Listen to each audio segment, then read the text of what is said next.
Hello friends, Zaika with Alka में आपका स्वागत है। कैसे हैं आप सब? तो आज हम बनाने जा रहे हैं कचौड़ी चाट। जी हाँ, राजस्थान की स्पेशल कचौड़ी, बिल्कुल मारवाड़ी स्टाइल। कोई उसमें कुछ भी ऐसी मिक्सिंग नहीं होगी, ऑथेंटिक स्टाइल। जो जो इसमें ट्रिक्स होते हैं वो सब ट्रिक्स मैं आपको बताऊंगी। ये खस्ता किससे बनती है और इसमें जो लचीलापन आता है, मीन्स इसका जो डो होता है वो इतना खिंचाव वाला कैसे बनता है। तो चलिए स्टार्ट करते हैं। तो सबसे पहले हमने यहाँ पे मूंग की दाल और उड़द की धुली दाल ली है। अब यहाँ पे मूंग की दाल मैंने 3/4 कटोरी ली है और 1/4 कटोरी मैंने उड़द दाल ली है। आप अगर चाहें तो हाफ हाफ भी ले सकते हैं। इसे मैंने 4 घंटे के लिए भिगोया है। जी हाँ, दाल को आपको 4 से 5 घंटे के लिए भिगोना है और इस तरीके से ना वो भीगने के बाद टूटनी चाहिए। आपको इसको अच्छे से धोना है, बिल्कुल मिल्की वाटर हटा देना है, साफ़ वाटर भर के 4 घंटे तक रखना है। 4 घंटे के बाद में आपको ये वाला पानी ड्रेन करके अगेन धोना है। धोने के बाद एक मिक्सी के जार में डालिए और इसे आपको कोर्सली ग्राइंड करना है। कोर्सली ग्राइंड मीन्स आपको दरदरा पीसना है। बल्कि अगर बीच में थोड़े-थोड़े खड़े दाने अगर दाल के पूरे-पूरे रह भी जाते हैं ना, तो भी कोई दिक्कत वाली बात नहीं है, आप उसमें रहने दीजिए। इस तरीके से हम मिक्सी के जार में डालेंगे और इसे दरदरा पीसेंगे। कोई-कोई दाना अगर खड़ा पूरा अक्खा रह भी जाता है, तो कोई टेंशन की बात नहीं है। वो जब आप बाइट करेंगे कचौड़ी को, तो वो अच्छा ही लगता है। तो यहाँ पे इस तरीके से दाल को मिक्सी में डाल के आपको दरदरा पीस लीजिए। इसका जब हम डो बनाएंगे ना, तो इसका डो में भी ट्रिक होती है। नॉर्मली हम ना जब कचौड़ी का आटा बनाते हैं तो बस मोहन डाला, नमक डाला, गूँथ लिया। नहीं, अगर आप ट्रेडिशनल स्टाइल में जाएँगे ना, तो ये आपको कोई नहीं बताएगा कि इसके अंदर इसका आटा किस तरीके से गूँथा जाता है। तो देखिए इस तरीके से ना मैंने बस इसे दरदरा ही किया है और थोड़े-थोड़े दाने ना बड़े रह भी गए हैं, तो वो अच्छे ही लगते हैं। देखिए इस तरीके से आपको बिल्कुल बारीक नहीं पीसना है। बस अब मैं इसे एक छोटे बर्तन में उतार के और साइड में रख लूँगी।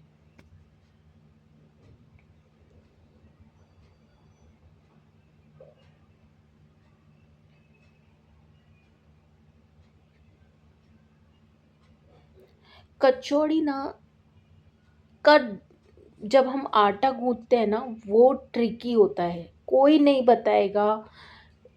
जिसने अगर प्रोफ़ेशनल कोर्स किया है, ये सिर्फ़ वहीं पे ट्रिक्स बताई जाती हैं और वो ट्रिक्स मैंने खुद सीखा है। मैंने खुद पेड करके क्लासेस ली हैं और उसके बाद ही मैंने सीखा है। तो चलिए डो के प्रोसेस में आपको आगे के पूरे कन्फ्यूज़न जो भी हैं वो ख़त्म करेंगे। अभी फ़िलहाल हम इसका दाल का मसाला बनाते हैं। तो इस तरीके से हमने अपनी कढ़ाई में थोड़ा ऑयल लिया है और उसके अंदर हमने थोड़ा-सा हींग डाला है। अब यहाँ पे अगर आपका टोटल दाल 1 कटोरी है, मीन्स 3/4 और 1, 3/4 एंड 1/4 कटोरी आपकी 2 दालें हैं, तो यहाँ पे आप क्या करेंगे ना, 4 चम्मच आप बेसन के लेंगे। तो इस तरीके से तेल में हींग डालने के बाद आप बेसन लेंगे और बिल्कुल स्लो फ्लेम पे आपको गैस की फ्लेम को ना बिल्कुल जल्दीबाजी में नहीं रहना है। आपको फ्लेम धीमे ही रखनी है। टाइम लगेगा पर आपको ऑथेंटिक स्टाइल की कचौड़ी मिलेगी।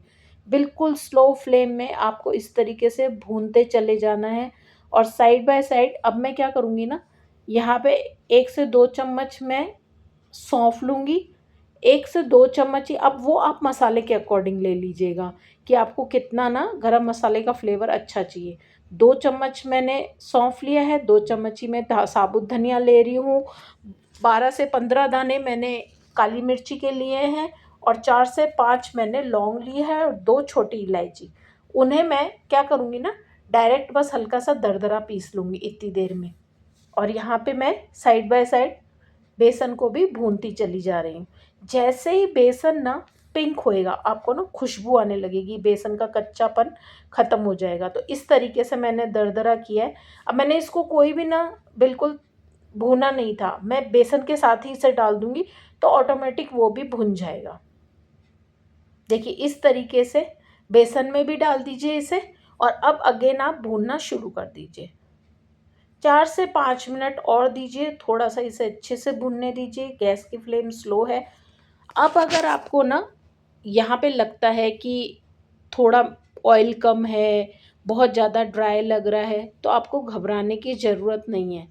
इतना ही रखिए, ज़्यादा ज़रूरत नहीं होती हर चीज़ में बहुत ऑयल डालने की, तो बस इसी तरीके से रखिए। जब आपका बेसन अच्छे से भुन जाए ना, तो जितनी भी हमने दाल को पीस के रखा था, वो आप इसी के अंदर शिफ्ट कर दीजिए और बस कुछ नहीं करना है, इसे मिलाते जाइए। स्टार्टिंग में घबराइएगा मत, ये आपके पैन के तले पे ना चिपकेगा, तो आप इसे स्क्रैप करते जाइए, वो निकलता चला जाएगा, ये मेरी गारंटी। आप एक अच्छे से एक करछी लीजिए, उससे आप स्क्रैप आउट करते चले जाइए, आपकी दाल भी भुनती चली जाएगी और तले पे ये चिपकेगा भी नहीं। बस यहाँ ध्यान देने की बात यह है कि आपको आपका मसाला छोड़ के कहीं भी नहीं जाना है, आपको अच्छे से भूनना है। एक टाइम के बाद क्या होगा ना, ये सब तरफ से मसाला निकलना शुरू हो जाएगा और दाल की खुशबू आने लगेगी। तो आप अपने फ्लेवर के अकॉर्डिंग, अगर आपको बहुत तीखी स्पाइसी चाहिए तो आप उसके अकॉर्डिंग लाल मिर्च डालिए, धनिया डालिए, गरम मसाला डालेंगे और थोड़ी सी ना, पिंच से थोड़ी सी ज़्यादा, आप 1.5 पिंच या 2 पिंच हल्दी डाल दीजिएगा और यहाँ पे अमचूर डलता है 1 से 1.5 चम्मच भर के। जी हाँ, 1 से 1.5 चम्मच भर के अम्ल दीजिएगा और अगेन हम यहाँ पे गरम मसाला डालने के बाद अगेन इसको थोड़ा-सा हम भूनेंगे, ताकि ये मसाला ना अच्छे से भुन जाए। अब यहाँ पे अगर आपको लगे ना कि मसाला मेरा नीचे लग रहा है और जल नहीं जाए, तो थोड़े-थोड़े पानी के छींटे मार दीजिएगा। भर के मत डालिएगा पानी, छींटे मारिएगा। अब यहाँ पे भूनने के बाद आपको कैसे मालूम पड़ेगा कि मेरा मसाला रेडी है? तो जब आप ऐसे भूनते जाएँगे ना, तो बीच में आप इस तरीके से थोड़ा-सा मसाला हाथ में लीजिएगा और इस तरीके से बॉल बना के ने की कोशिश कीजिएगा। अगर इस तरीके का बॉल बन जाता है, तो मीन्स अब आपका मसाला बिल्कुल रेडी है। यहाँ पे ना आपको दाल आपकी 50% तक कुक ही करनी है। आप ये मत सोचिए हमको पूरा ही गला देना है। आपने ध्यान दिया होगा, मैंने शुरू में जब मसाले डाले थे ना, तो नमक बिल्कुल नहीं डाला था। जी हाँ, आपको नमक बिल्कुल नहीं डालना है। जब आपने ये देखा कि आपकी बॉल बन गई है, तब आप यहाँ पे प्लेन सॉल्ट बिल्कुल नहीं डलेगा। कचौड़ी में हमेशा काला नमक ही डलता है। तो यहाँ पे काला नमक डलेगा, कसूरी मेथी डालिए और पुदीने को इस तरीके से हाथ में लेके ना पूरा रगड़ के इसके अंदर अच्छी क्वांटिटी में डालिए। ध्यान रखिएगा, मैंने व्हाइट सॉल्ट के लिए मना किया है। हलवाई हमेशा काला नमक ही डालते हैं, तभी वो टेस्ट आता है। तो इसे अच्छे से आप मिक्स कीजिए और बस इसे एक प्लेट में उतार के बिल्कुल ठंडा कर दीजिए। हल्का-सा देखिए, यहाँ पे मैंने मसाला निकाल दिया और कहीं पे भी कुछ भी चिपका नहीं है। आराम से मेरा पूरा मसाला बाहर आ गया। अब आता है ये ट्रिकी डो। यहाँ पे देखिए, मैंने जितना आपको मसाले के अकॉर्डिंग बेसन चाहिए, ये सॉरी मैदा चाहिए ना, तो आप क्या करेंगे, 80% मैदा परात में रखेंगे, 20% मैदा अपने हिसाब से। देखिए अभी 80-20 ना, आप एक काम करिएगा, थोड़ा-सा आप निकाल के 80% परात में ही रहने दीजिए, 20% के अकॉर्डिंग अपने अंदाज़ से एक अलग। इसका रीज़न मैं आपको बताती हूँ। देखिए, यहाँ पे ना सबसे पहले हम क्या करेंगे, नमक डालेंगे, थोड़ी-सी अजवाइन डाल दीजिएगा, मैंने नहीं डाली है, आप डाल दीजिएगा थोड़ा-सा नमक और दोनों दो में डालना है आपको अकॉर्डिंग टू ना, वहाँ पे कम है तो वहाँ पे थोड़ा-सा कम डालिएगा, यहाँ पे आटा ज़्यादा है तो थोड़ा-सा नमक यहाँ पे डाल दीजिएगा। और मोहन, अब देखिए हलवाई ना खस्तेपन के लिए यहाँ पे डालडा घी डालते हैं। जी हाँ, वनस्पति घी ही डलता है, पर हम हेल्दी वर्जन रहे हैं तो हम यहाँ पे डालडा नहीं डाल के रिफाइंड ऑयल ही मैं आपको डाल रही हूँ। और रिफाइंड ऑयल की जगह आप घी भी डाल सकते हैं, मैंने यहाँ पे थोड़ा घी डाल दिया है। रिफाइन भी नहीं डाला। अब इस तरीके से ना इसे सैंडी टेक्सचर देना है आपको। हाथों से मल के ना सब तरफ पूरे आटे में एक सैंडी टेक्सचर देना है, और आपको बाद में मुट्ठी बांध के देखना है कि हमारी एक मुट्ठी बन रही है कि नहीं।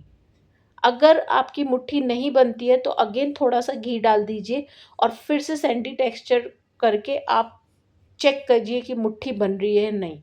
अब जब आपकी मुट्ठी बंध जाए ना, मीन्स आपने 80% को देखिए यहाँ पे मुट्ठी बन गई है, तो इट मीन्स हमारा इसमें बहुत है घी।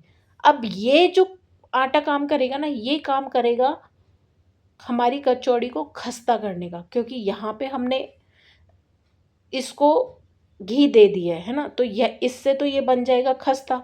बट आप जब उसके अंदर बॉल्स डालेंगे दाल की, तो उसको दबाएँगे तो एक खिंचाव वो भी चाहिए, इलास्टिसिटी भी चाहिए हमारे आटे में। तो उस ग्लूटेन के लिए अब हम यहाँ पे हमारा वो 20% आटा डाल के उसे मिक्स नहीं करेंगे तेल के साथ, डायरेक्ट पानी डालेंगे और यहाँ पे इसे गूँथेंगे। तो देखिए खस्तेपन के लिए आटा आ गया, ग्लूटेन क्रिएट करने के लिए हमने विदाउट ऑयल का आटा भी इसमें डाल दिया। अब यहाँ पे हमको आटा कैसे गूँथना है? आपको आटा सख्त बिल्कुल भी नहीं गूँथना है। आपको आटा गूँथना है रोटी जितना, बल्कि रोटी से ना थोड़ा-सा सख्त गूँथिएगा, हल्का-सा सख्त। क्योंकि क्या होता है, एक मैदे की प्रॉपर्टी होती है कि जब हम मैदे को छोड़ते हैं ना, तो वो थोड़ी देर के बाद में पतला ही होता है। तो अब हम पहले क्या करेंगे ना, आटे को हमको ग्लूटेन का फॉर्मेशन करना है। तो हम इस तरीके से आटे को खूब अच्छे से मलेंगे। इतना मलेंगे कि हमारे आटे में ना ग्लूटेन हो। अभी देखिए आप ऐसे करेंगे ना तो आटे में कोई ग्लूटेन नहीं बनेगा। ये इस तरीके से बीच से टूटेगा। तो आपको इस तरीके से स्ट्रेच एंड फोल्ड वाला मेथड करते हुए अच्छे से आपको इसको गूँथना है, और बीच-बीच में आटे को हम चेक करते जाएँगे कि आटा कितना सॉफ्ट हुआ है। फिंगर्स का टेस्ट करेंगे, फिंगर्स से प्रेस करेंगे और चेक करेंगे कि क्या वापस से वो पुश एंड बैक हो रहा है या नहीं हो रहा है। देखिए इस तरीके से आपको आटे को मलते चले जाना है। थोड़ी देर के बाद आप देखेंगे, देखिए अभी भी क्रैक्स दिख रहे हैं आटे में। ऐसा नहीं होना चाहिए, हमको बिल्कुल स्मूथ आटा चाहिए। अगेन हम इसको करेंगे। आप इसे पटक के, अगर आप ऐसे नहीं कर सकते, पटक-पटक के मल-मल के हाथों से ना एकदम आपको इसको लचीला बनाना है। थोड़ी देर के बाद ना ये बिल्कुल प्लेन हो जाएगा, एकदम स्मूथ दिखेगा। देखिए अब पहले से थोड़ा कम है, बट फिर भी इतना नहीं है। अगेन यहाँ पे दिख रहा है, अगेन हम इसको मलेंगे। देखिए आटा कितना अच्छा है ना, सॉफ्ट भी है, बट इतना भी नहीं है कि बिल्कुल चिपक रहा हो। हमने हमारे किचन स्लैब को ही साफ़ करके उसके ऊपर हल्का सा घी लगाया था स्टार्टिंग में, उसके बाद हमने नहीं लगाया। यहाँ पे हम टेस्ट करेंगे, थोड़े से फिंगर से ऐसे प्रेस करेंगे, देखिए वो वापस बाउंस बैक कर रहा है। यहाँ पे पुश करेंगे और ये थोड़ा-सा बाउंस बैक। अब देखिए यहाँ पे ईस्ट नहीं डला हुआ है, इसलिए आप उम्मीद करें कि ये बहुत ज़्यादा बाउंस बैक करेगा, तो इतना नहीं करेगा, बट हाँ फिर भी करेगा। तो अब देखिए जब भी ये होने लगे ना, तो इसको थोड़ा-सा आप अच्छे से मल के और हल्का-सा घी लगा के ऊपर से, और इसे 2 घंटे के लिए छोड़ दीजिए। जी हाँ, अगर आपको बहुत अच्छी कचौड़ी बनानी है ना, तो 2 घंटे के लिए बिल्कुल इस आटे को ढक्कन लगा के बाहर ही छोड़ दीजिए, फ्रिज में मत रखिएगा आटे को। अब यहाँ पे बाहर रखना क्यों ज़रूरी होता है और रेस्ट देना क्यों ज़रूरी होता है? देखिए हमने आटे को इतनी देर मला है ना, तो हमने क्या किया है, ग्लूटेन का फॉर्मेशन किया है। अब ग्लूटेन का फॉर्मेशन करने के बाद ना इसे रेस्ट देना बहुत ज़रूरी होता है, क्योंकि अभी ना ये थोड़ा गुस्से में है। हाँ, आप इसे इस तरीके से समझ सकते हैं कि हमने इसकी खूब पिटाई की है, तो ये बहुत गुस्से में है। तो इसे शांत करने के लिए, थोड़ा बहलाने-फुसलाने के लिए ना इसे थोड़ा रेस्ट देना पड़ेगा। तो जब तक वो हम रेस्टिंग के लिए रख दिया है, अब हमारा जो दाल थी वो हमारी हल्की-सी गुनगुनी रह गई है, बिल्कुल ठंडी नहीं है। तो जैसे ही गुनगुनी हो, होल्ड करने लायक हो, आप इसे हाथ में लेके इस तरीके से बॉल्स बनाइए। अभी बॉल्स कितनी बनानी है हमको, लाइम जितनी बनानी है। जितने छोटे नींबू होते हैं ना, वो नींबू की आप इतने वो वाला हिसाब रख लीजिए कि हाँ, जो साइज़ नींबू की होती है, बस हमें नींबू की साइज़ के छोटे छोटे से बॉल्स बना के रेडी कर देने हैं। बस आप ये बॉल्स बना के सारे रेडी कर लीजिए और फिर उसके बाद में बारी आती है हमारे इनको बनाने की। अब 2 घंटे के बाद हम करेंगे। देखिए 2 घंटे के बाद हमारा आटा कितना अच्छे से ना सॉफ्ट हो गया है। तो इसे हम थोड़ा-सा 3 से 4 मिनट के लिए और अच्छे से कर लेंगे। देखिए कितना स्मूथ हो गया ना, पहले आपने जब मैं रख रही थी तब भी इतना स्मूथ नहीं था। अब देखिए एक इसमें ना कितना लचीलापन आ गया है। तो इस तरीके से हम क्या करेंगे ना, इसको थोड़ा 2-3 मिनट तक और गूँथ के इसकी लोइयाँ तोड़ लेंगे। लोइयाँ तोड़ के इसको गोल-गोल, गोल-गोल हाथ से हम इसके पेड़े बना लेंगे। और अब ये हमारे पेड़े बन जाते हैं ना, हम एक कटोरी में थोड़ा-सा पानी ले लेंगे। उसमें कोई मैदाने की ज़रूरत नहीं है, कुछ करने की ज़रूरत नहीं है। आप सिंपल पानी लीजिए और इसमें कितनी इलास्टिसिटी आती है ना, वो आप देखिएगा। आप इसको खींचेंगे ना, तो ये आराम से खींचेगा। मैंने क्यों आपसे ये प्रोसेस कराया, ताकि आपको मालूम पड़े कि इसमें कितना वो होता है। ये देखिए, ये चीज़ होनी चाहिए थी, क्योंकि जब हम इसके अंदर भरेंगे ना, तो हम हमारे आटे को खींचेंगे। तो ये फटना नहीं चाहिए। अगर आप इसमें मसाला डालेंगे और थोड़ा भी आटे को खींचेंगे ना, तो वो वहाँ से कचौड़ियाँ फट जाती है और फिर क्या होता है ना, पूरा काम खराब। पूरी कढ़ाई में कचौड़ी का मसाला फैल जाता है। अब देखिए यहाँ पे मैं कितना ही इसको दबा-दबा के मैं इसको हाथ से ही फैलाऊँगी, मेरा बिल्कुल भी फटेगा नहीं कहीं से भी। ये परफेक्ट आटे की निशानी होती है। तो इस तरीके से आपको सेंटर में मोटा रखना है, सिर्फ साइड से इसको फैलाते चला जाना है।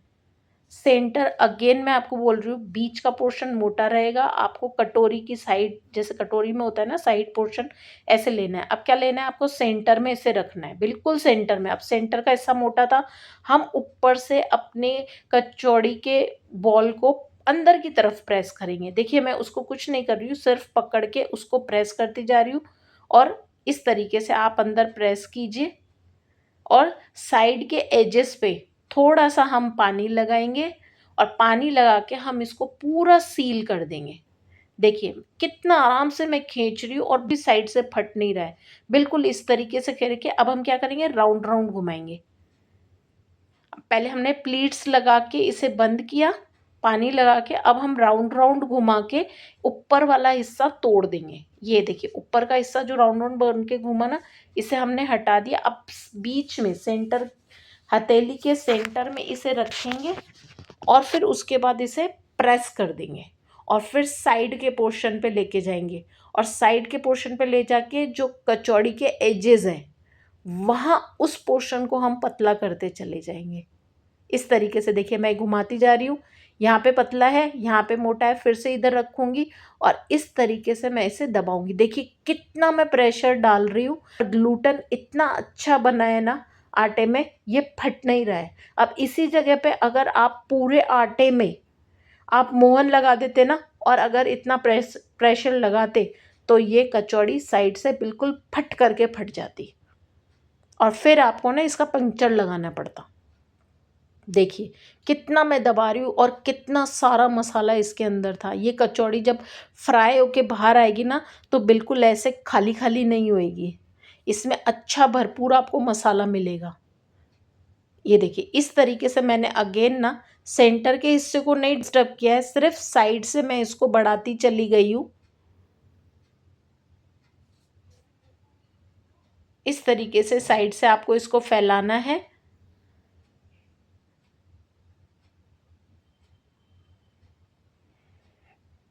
इसे आप ना थोड़ा अपने दोनों फिंगर्स के बीच में होल बना के भी बीच में रख सकते हैं।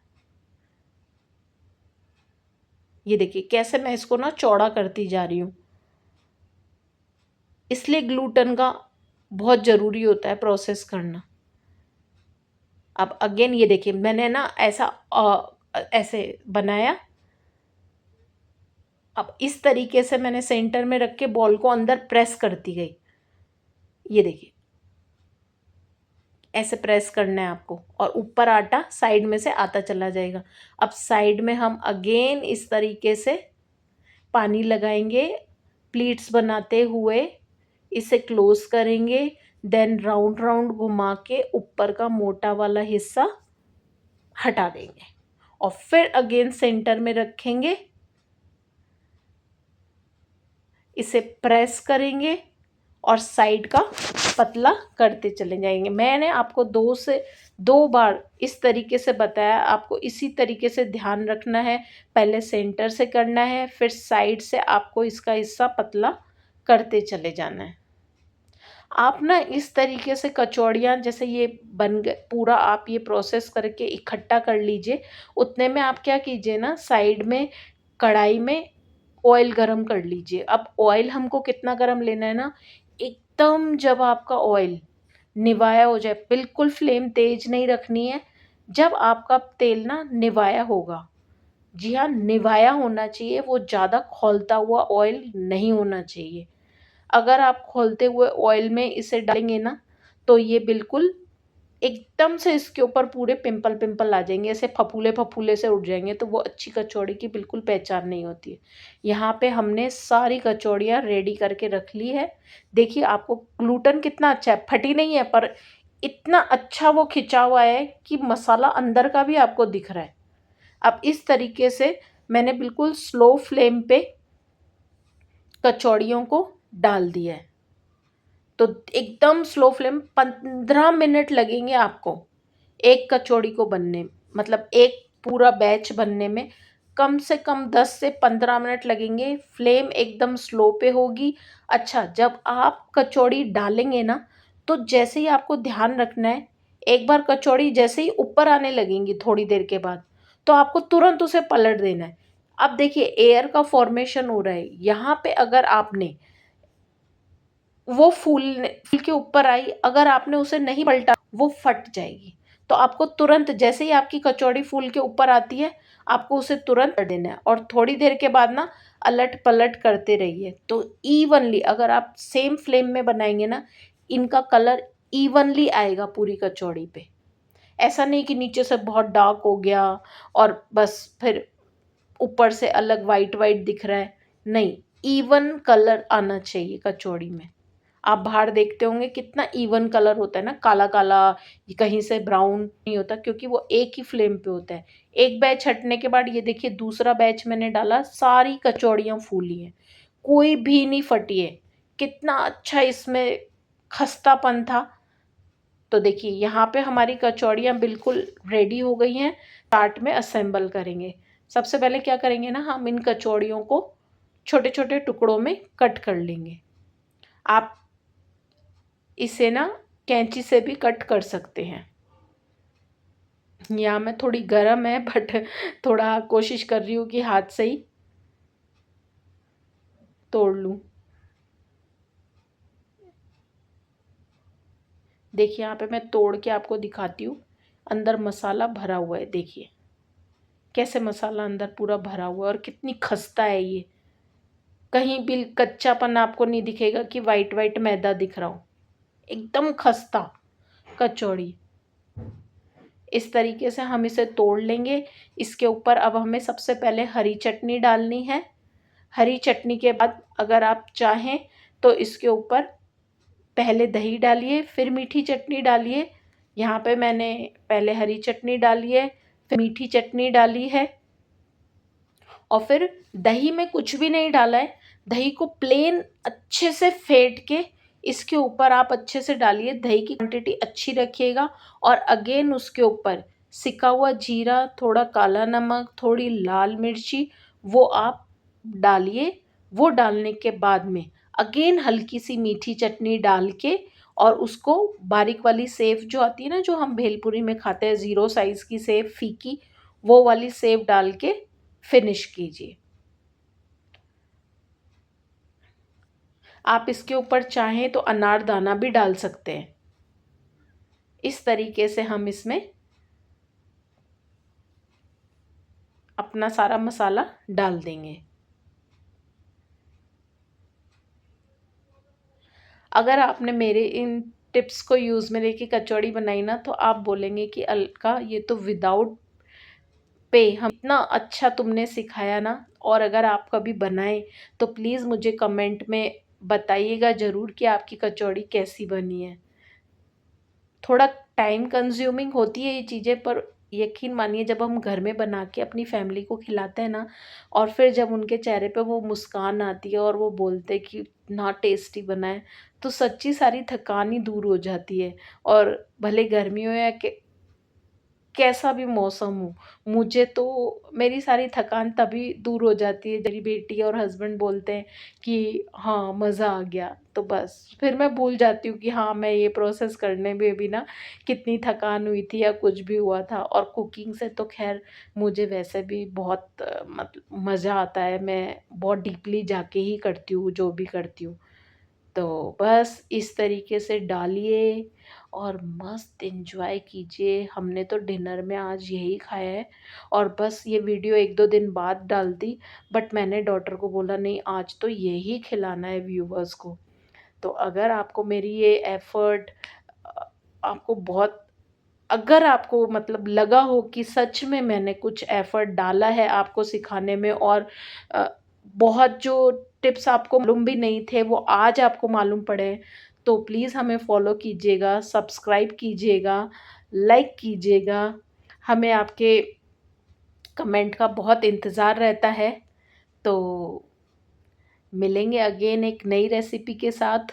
होप जैसे भी आपको टाइम मिलेगा, आप इसे एक बार ट्राई ज़रूर कीजिएगा।